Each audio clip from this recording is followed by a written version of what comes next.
वाराणसी खूप प्राचीन शहर आहे. वाराणसी शहराजवळ गंगा नदी वाहते.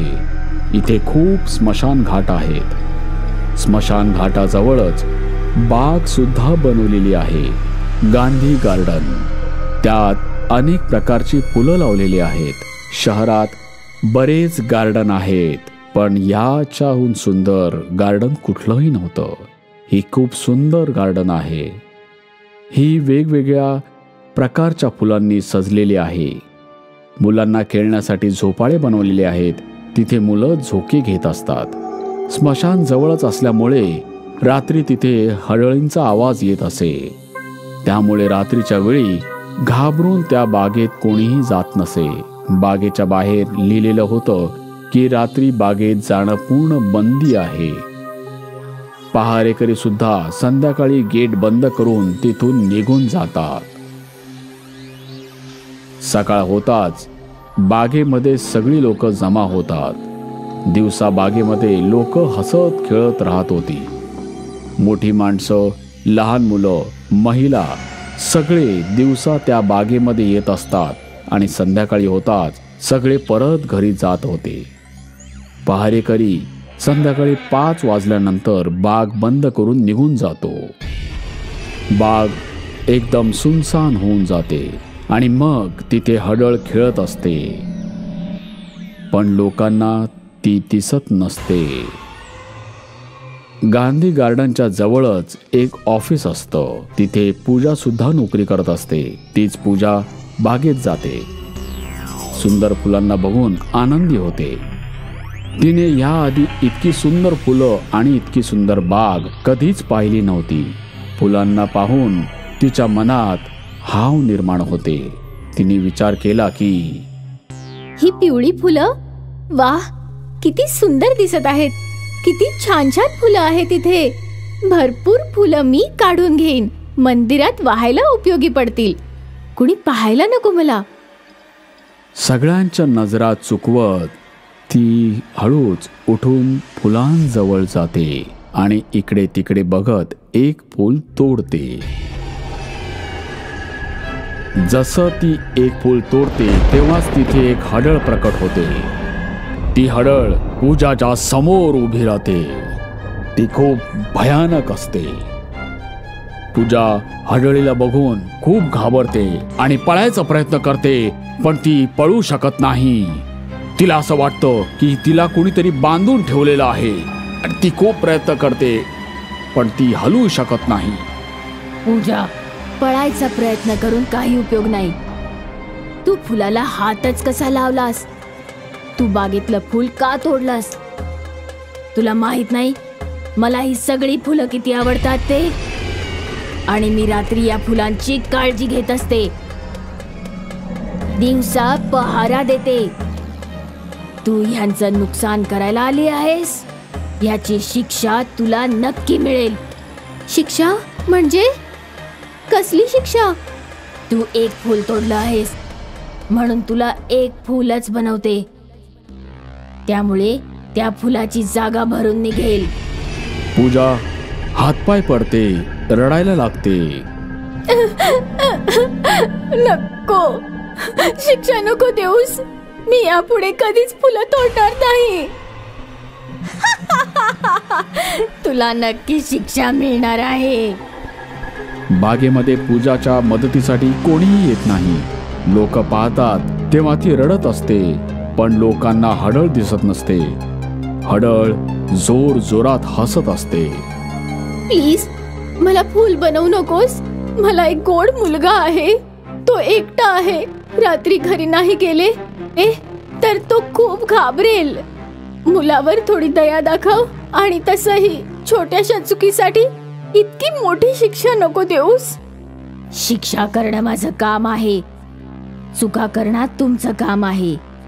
मुलाबद्दल ऐकून मी तुझी शिक्षा थोडी कमी करते, पण शिक्षा तर नक्कीच देणार. प्लीज मला माफ कर. यापुढे मी कुठलीही चूक करणार नाही. मी सुद्धा एक अशी चूक केली होती आणि त्या चुकीमुळे मला मरावं लागलं आणि मी हडळ झाले. आता तुला मी फूल बनवून टाकते. सुंदर फूल. प्लीज मला माफ कर, शिक्षा करू नकोस. माझ्या मुलाचा थोडा विचार कर प्लीज. तुला कायमचा फूल बनवत नाहीये, तुला दिवसभर फूल बनवून ठेवेन आणि मग रात्री तू जाऊ शकतेस. जेव्हा सूर्य मावळेल तेव्हा तू घरी जा आणि सूर्य उगवण्याच्या आधी परत ये. जर तू नाही आलीस तर घरी सुद्धा तू फूल बनून राहशील. पण यातून सुटका मिळवण्यासाठी कुठला तरी उपाय असेल ना, म्हणजे मी परत साधारण माणूस बनून जगेन. हो, एक उपाय आहे. जर कुणी तुला फुलाच्या रूपात ओळखलं की तू पूजा आहेस, त्या दिवशी या शिक्षेतून मुक्त होशील आणि तू कायमची यातून मोकळी होशील. इतकं सगळं सांगितल्यावर हडळीने पूजाला सुंदरसं फुलात रूपांतरित केलं आणि ती एका वेलीला जाऊन चिकटते. दिवसभर उन्हात राहून राहून पूजाला खूप त्रास होतो. संध्याकाळ झाल्यावर पहारेकरी गेट बंद करणार. इतक्यात पूजा आपोआप फुलातून पुन्हा माणसाच्या रूपात येते. ती गेटमधून बाहेर येते आणि पहारेकरी गेट बंद करतो.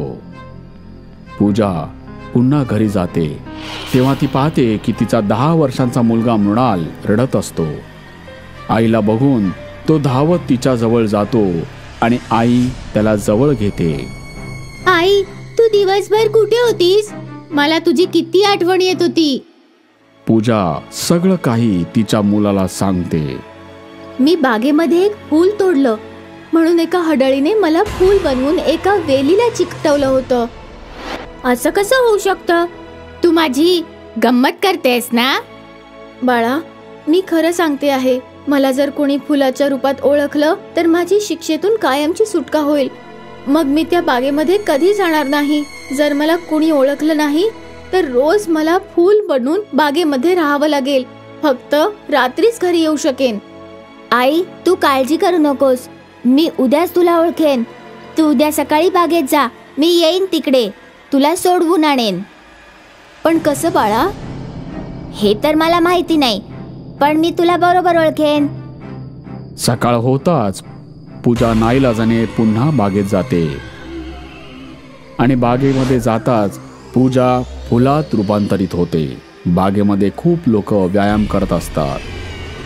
काही वेळाने सकाळी सकाळी पूजाचा मुलगा मृणाल गांधी गार्डन मध्ये येतो. तो सगळ्या फुलांकडे बघतो.